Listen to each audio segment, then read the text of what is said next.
السلام علیکم ورحمۃ اللہ وبرکاتہ۔ باب اذ تسعدون ولا تلؤون على احد والرسول يدعوكم في اخراكم فاصابكم غما بغم لكي لا تحزنوا على ما فاتكم ولا ما اصابكم والله خبير بما تعملون۔ تسعدون تذهبون اسعد وسعد فوق البیت۔ یہ کتاب المغازی کا 20واں باب ہے اور اس کا تعلق بھی غزوہ احد سے ہے۔ غزوہ احد کے موقع پر جب مجاہدین میں بھگدڑ مچی تھی اور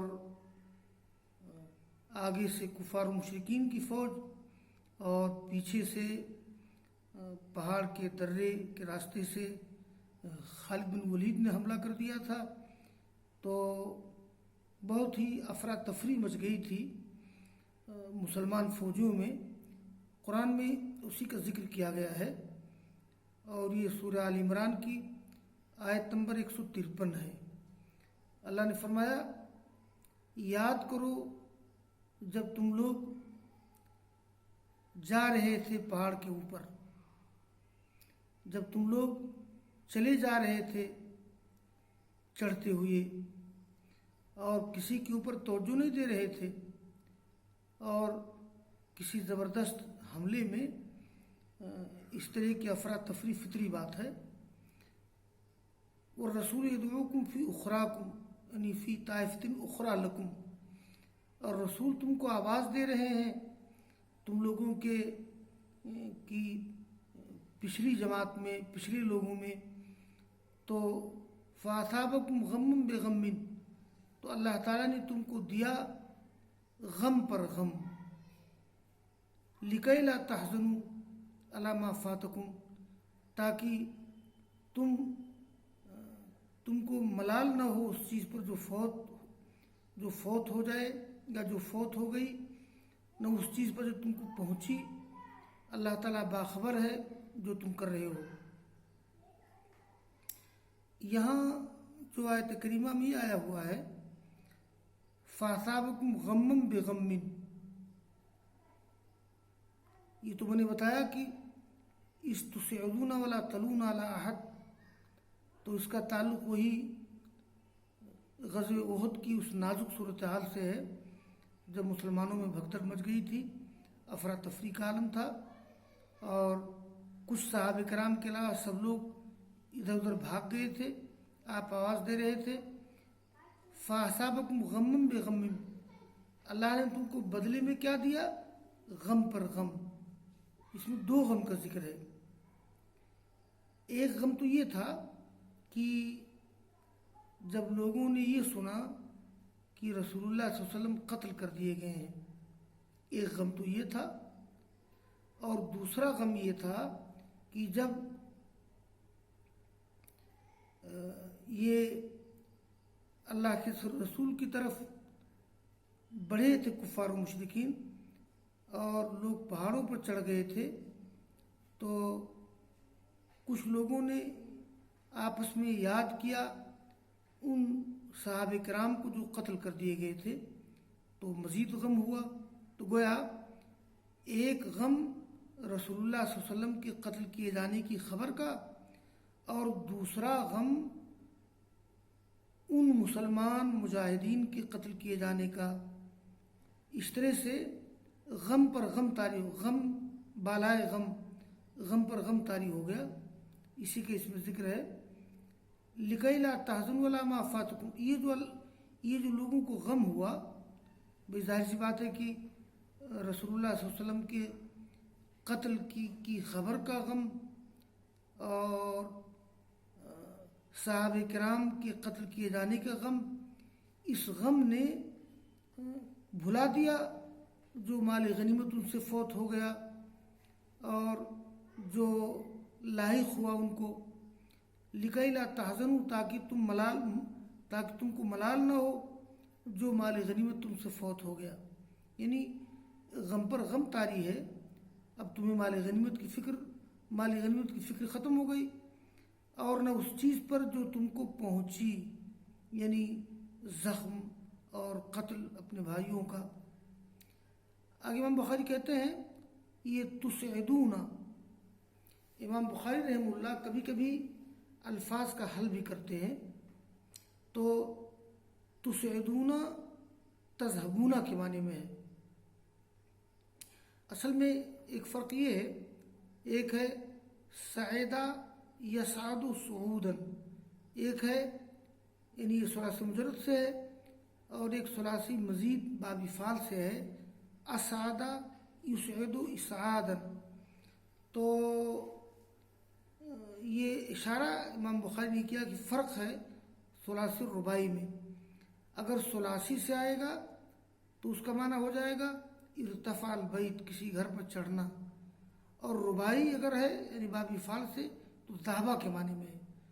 تو ایک فرق لوگوں نے کیا ہے کہ یہ تسعدون جو باب فعل سے ہے وہ تذہبون کے معنی میں ہے، اور اگر ثلاثی مجرد سے آئے گا تو اوپر چڑھنا، اوپر ہونے کے معنی میں ہے۔ اور کچھ لوگوں نے کہا ہے کہ یہ جب آدمی سفر کا آغاز کرے گا تو اسعدہ بولا جائے گا۔ تو بہرحال یہ فرق، تو تسعدون تذہبون، اسعدہ و سعیدہ فوق البیت، یعنی کسی گھر کے اوپر چڑھنے کے لیے بھی اسعدہ اور سعیدہ بول سکتے ہیں، لیکن فرق دونوں میں یہ ہے کہ اسعدہ بمعنی ذہبہ اور سعیدہ بمعنی ارتفع، الگ الگ، لیکن کبھی کبھی اسعدہ کو سعیدہ کے معنی میں بھی استعمال کرتے ہیں، جیسے اسعدہ و سعیدہ فوق البیت۔ آگے کی روایت ہے قال امیر المومنین فی الحدیث محمد بن اسماعیل البخاری رحمہ اللہ قال حدثني عمرو بن خالد قال حدثنا زهير قال حدثنا ابو اسحاق قال سمعت البراء بن عازب رضی اللہ عنہ قال جاء النبي صلی اللہ علیہ وسلم على الرجالة يوم احد عبداللہ بن جبیر واقبلوا منهزمين فذاك اذ يدعوهم الرسول فی اخراهم، یعنی یہ جو آیت کریمہ ہے اذ يدعوهم الرسول،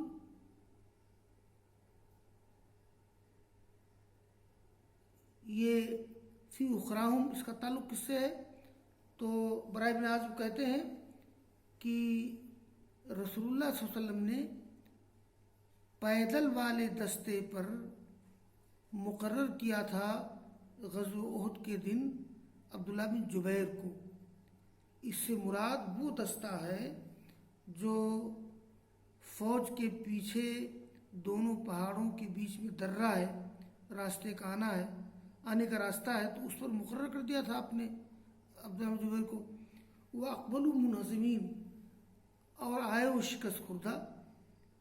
اس کی تفصیل ہے کہ دیکھا کہ مسلمان مال غنیمت لوٹ رہے ہیں، یہ بھی شریک ہو گئے، یہ بھی شکست خوردہ ہو گئے۔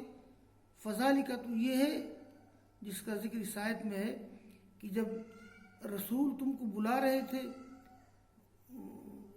رسول ان کو بلا رہے تھے ان کے پیچھے کہ کہاں چلے جا رہے ہو۔ اور باب، یہ 21واں باب ہے، اس کا تعلق بھی غزوہ احد ہی سے ہے، باب، اور اس باب کا عنوان بھی قرآن کریم کی آیات ہیں، دیکھیے باب ثم انزل علیکم من بعد الغم امنة نعاسا یغشی طائفة منکم وطائفة قد اہمتهم انفسهم یظنون باللہ غیر الحق ظن الجاہلیہ یقولون هل لنا من الامر شیء قل ان الامر كله للہ یخفون فی انفسهم ما لا یبدون لك یقولون لو كان لنا من الامر شیء لما قتلنا هاهنا قل لو كنتم في بيوتكم لبرز الذين كتب عليهم القتل الى مضاجعهم وليبتلي الله ما في صدوركم وليمحص ما في قلوبكم واللہ علیم بذات الصدور۔ اس کا تعلق بھی غزوہ احد سے ہے کہ پھر اللہ تعالیٰ نے تم پر غم کے بعد امن کے لیے اونگ طاری کر دی. دیکھیے اونگ آدمی کو نیند اس وقت آتی ہے، اونگ اس وقت آتی ہے جب کافی امن و سکون میں ہو. اللہ تعالیٰ نے مجاہدین کے دلوں میں یہ اتنا سکون ڈال دیا تھا کہ لوگوں پر اونگ طاری ہو گئی تھی. یخشا طائف تم میں سے ایک جماعت پر اونگ طاری ہو گئی تھی. یہ ذکر آ چکا ہے یہ ابو طلحہ کے بارے میں کہ کیسے اونگ طاری ہو گئی تھی، ان کے ہاتھ سے تلوار چھوٹ کر کئی بار گری تھی. اور ان میں سے ایک جماعت ایسی تھی قد اہمتہم انفسہم، انہیں اپنی ہی فکر تھی، یعنی ان کو فکر میں ڈال دیا تھا خود ان کے نفسوں نے، یعنی انہیں اپنی ہی فکر تھی. اس سے مراد منافقین ہیں جو انتہائی ڈرے ہوئے تھے. تو یظنون باللہ غیر الحق، وہ اللہ کے بارے میں گمان کرتے تھے ناحق، جاہلیت کا گمان. کیا کہتے تھے؟ حل لنا من الامر شیء، کیا ہمیں کسی معاملے کی اختیار ہے؟ کہہ دو ان الامر کلہ للہ، سارا معاملہ اللہ تعالیٰ کے ہاتھ ہے. اور وہ لوگ اپنے دلوں میں وہ باتیں چھپاتے ہیں جس کو آپ کے لیے ظاہر نہیں کرتے ہیں. کیا کہتے ہیں وہ؟ اگر ہمیں اختیار ہوتا تو ہم یہاں قتل نہ کیے گئے ہوتے. یعنی ان کا یہ کہنا تھا کہ ہم لوگ اس لیے قتل کیے گئے کہ میدان جنگ میں آ گئے، اگر ایسا معلوم ہوتا تو میدان جنگ میں آتے ہی نہیں. کہہ دو اللہ نے فرمایا کہ اگر تم اپنے گھروں میں ہوتے اور میدان جنگ میں قتل ہونا مقدر ہوتا تو نکل آتے وہ لوگ جن کے لیے قتال لکھ دیا گیا ہے اپنی قتل گاہوں کی طرف. مزاج واحد مسجد مانے خواب گاہ، مراد قتل گاہ ہے.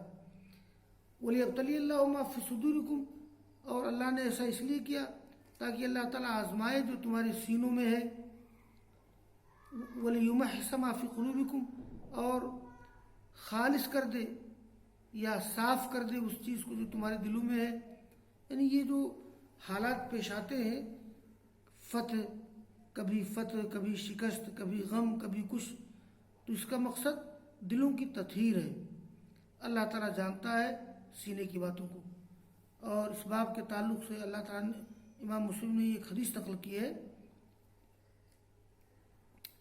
وقال خلیفۃ قال حدثنا یزید بن زرع قال حدثنا سعید عن قتادہ عن انس عن ابی طلحہ رضی اللہ عنہما قال كنت في من تغشاه النعاس يوم احد حتى سقط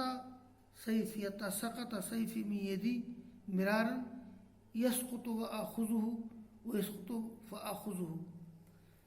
یہ نیند جو طاری ہو گئی تھی ان لوگوں پر، ایسی نیند ایسی اونگنی طاری ہوئی تھی کہ میدان جنگ میں اس سے نقصان ہو. دیکھیے ابو طلحہ انس روایت کرتے ہیں ابو طلحہ رضی اللہ تعالیٰ عنہ سے، وہ کہتے ہیں ابو طلحہ کہ میں ان لوگوں میں سے تھا فیمن تغشاہ النعاس، جن پر اونگ طاری ہو گئی تھی قیامت یہ غزوہ احد کے دن، یہاں تک کہ میرے ہاتھ سے تلوار کئی بار گری. ابو طلحہ کہتے ہیں یس کو تو تلوار گرتی میں اس کو پکڑ لیتا، تلوار گرتی میں اس کو پکڑ لیتا. تو یہ جو قرآن کریم میں ذکر آیا ہے یخشا ثم انزل علیکم من بعد الغم امنۃ نعاسا یخشا طائفۃ منکم، تو اس کا تذکرہ اس حدیث میں ہے. اور آگے کے باب ہے باب لیس لک من الامر شیء او یتوب علیہم او یعذبہم فانہم ظالمون. یہ سورہ آل عمران کی آیت نمبر 128 ہے. اس سے پہلے جو آیت گزری ہے تو سورہ آل عمران آیت نمبر 154 اور یہ آیت نمبر 128 ہے. لیس لک من الامر شیء، آپ کو کسی چیز کا اختیار نہیں ہے، یعنی کسی کو ہدایت دینا، کسی کو قتل کرنا یہ آپ کے اختیار میں نہیں ہے. یا اللہ تعالیٰ ہی ان کی توبہ قبول کرے گا یا ان کو عذاب دے گا، وہ ظالم ہے. یعنی اللہ تعالیٰ ان کی توبہ قبول کرے گا یا ان کو عذاب دے گا، وہ ظالم ہے. تو یہ آیت کریمہ کب اتری، اس کا نزول کب ہوا، اس کے نزول کے بارے میں امام بخاری نے کئی روایتیں نقل کی ہیں۔ ایک روایت سے معلوم ہوتا ہے کہ جب کفار مشرکین نے غزوہ احد کے موقع پر رسول اللہ صلی اللہ علیہ وسلم کو زخمی کر دیا، آپ کی پیشانی سے خون بہنے لگا، آپ کے دانت ٹوٹ گئے، تب آپ نے کہا تھا کہ کیسے وہ قوم نجات پائے گی جس نے اپنے نبی کو زخمی کیا ہے؟ تو اس پر آیت کریمہ اتری کہ لیس لک من الامر شیء، یعنی معاملے کا کوئی اختیار آپ کو نہیں ہے۔ آج جن لوگوں نے آپ کے سر کو زخمی کیا ہے وہی دین کے محافظ بن سکتے ہیں۔ تو یہ حمید اور ثابت روایت کرتے ہیں انس سے کہ شج النبی یوم احد، رسول اللہ صلی اللہ علیہ وسلم زخمی کر دیے گئے غزوہ احد کے دن۔ تب آپ نے کہا تھا کہ کیف یفلح قوم شجوا نبیہم، وہ قوم نجات کیسے پا سکتے جن لوگوں نے اپنے نبی کو زخمی کر دیا؟ تب آیت کریمہ اتری لیس لک من الامر شیء۔ اور آگے اس کا تعلق ایک اور واقعہ ذکر کر رہے ہیں، آگے کی حدیث کا تعلق غزوہ احد سے تو نہیں ہے لیکن لیس لک من الامر شیء کے سبب نزول سے ہے۔ اور وہ کیا ہے؟ یہ جب کچھ قبائل نے، جس کا ذکر آئے گا، رے و زکوان وغیرہ نے جب آپ سے درخواست کی تھی کہ میرے یہاں کچھ مبلغون کو بھیج دیجئے، آپ نے بھیجا تھا، ان کو دھوکے سے قتل کر دیا۔ پھر آپ نے قنوت نازلہ پڑھی، کسی مصیبت پر، کسی پریشانی پر دعائے قنوت پڑھنا، یعنی کفار و مشرکین کے لیے دعا کرنا اور مسلمانوں کے لیے دعا کرنا، یہ قنوت نازلہ، یہ قنوت ہے۔ تو آگے ذکر آئے گا کہ یہ قنوت کی دو قسم ہیں، ایک ہے قنوت نازلہ، ایک ہے قنوت وتر۔ تو قنوت وتر تو رکوع سے پہلے ہے اور قنوت نازلہ رکوع کے بعد ہے۔ آگے ذکر آ رہا ہے، سالم روایت کرتے ہیں اپنے باپ سے، حدثنی سالم، کہ انہوں نے سنا رسول اللہ صلی اللہ علیہ وسلم کو کہتے ہوئے اذا رفع راسہ، جب انہوں نے اپنا سر اٹھایا،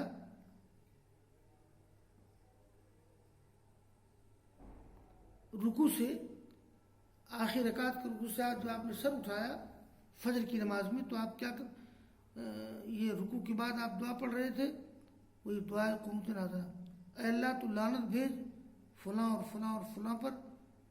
بعد اس کے کیا آپ کہہ رہے تھے؟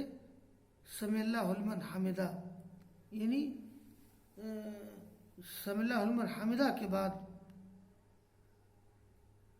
دعائے قنوت نازلہ کب پڑھی جائے گی؟ رکوع سے بعد میں اٹھے گا اور کہے گا سمع اللہ لمن حمدہ، تب پڑھے گا۔ اور قنوت وتر رکوع میں جانے سے پہلے۔ تو آپ نے بد دعا کی، بہت نا امید تھا، تو آپ نے، اللہ نے آیت کریمہ اتاری لیس لک من الامر شیء الی قولی فانہم ظالمون۔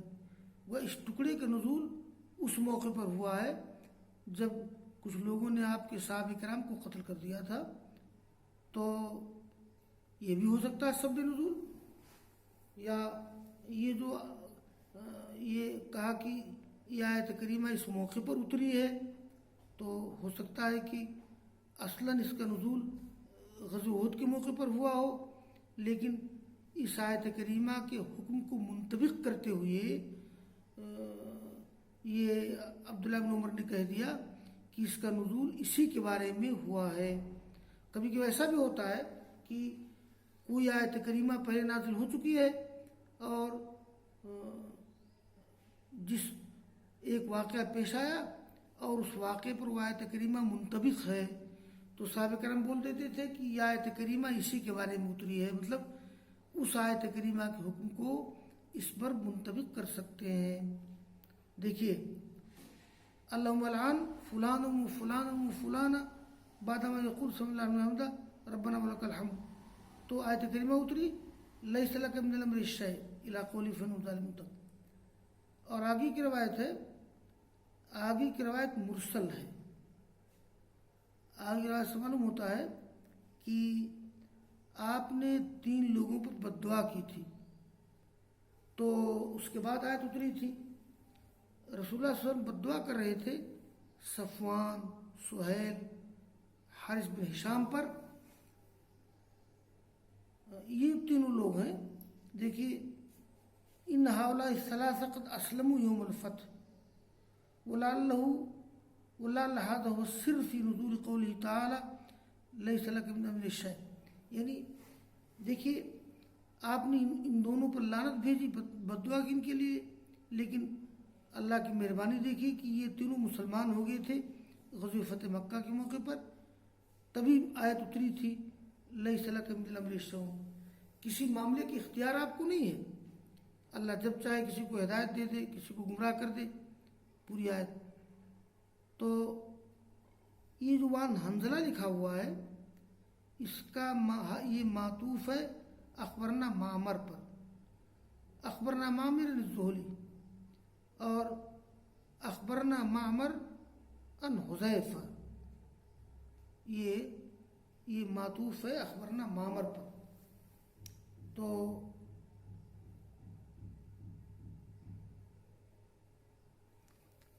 یہ باب ختم ہو گیا، باب نمبر 21۔ تو آج جو میں نے پڑھایا ہے، آج 3 باب کی پڑھائی ہوئی ہے، باب نمبر 20، باب نمبر 21 اور باب نمبر 22۔ یہ بھی باب نمبر 21 کا ایک حصہ ہے، تو یہ پڑھائی ہوئی ہے، اور آگے انشاءاللہ باب نمبر 22۔ تو وآخر دعوانا ان الحمدللہ رب العالمین۔